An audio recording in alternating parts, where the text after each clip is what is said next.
By the late 1950s, Antarctica had become a continent unlike any other on Earth. For centuries, it was the domain of explorers and adventurers, then a theater of secrecy during the Second World War and the Cold War. Operation Highjump had hinted at mysteries hidden beneath the ice, and many nations were suddenly paying attention. Yet what happened next defied the normal rules of politics, power, and history. In 1959, 12 nations signed what became known as the Antarctic Treaty.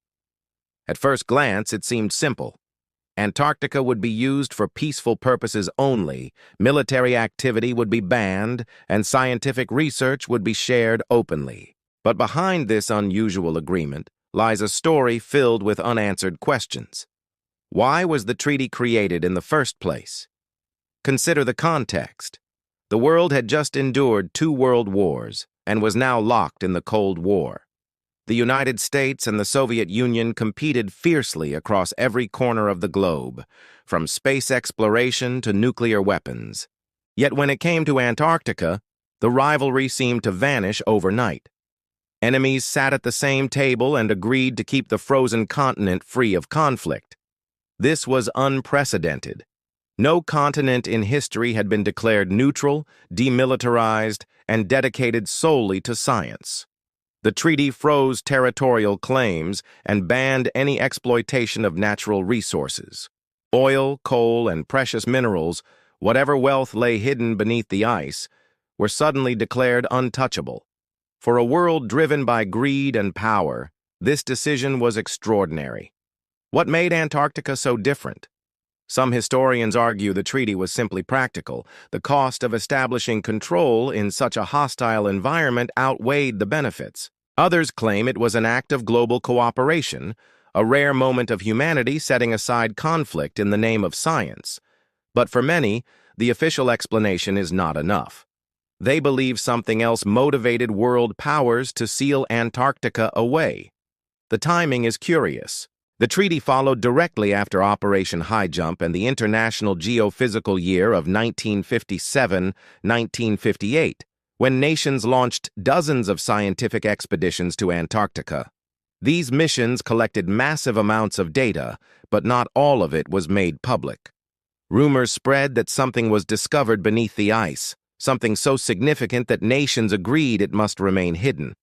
There are whispers of vast cave systems warmed by geothermal heat, of hidden lakes sealed off for millions of years, and even of structures that do not fit the known timeline of human history. If any of this were true, then controlling access to Antarctica would be essential. And that is exactly what the treaty accomplished.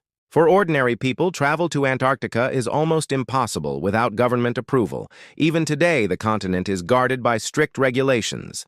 Satellites monitor activity, military forces quietly patrol nearby waters, and private expeditions face heavy restrictions.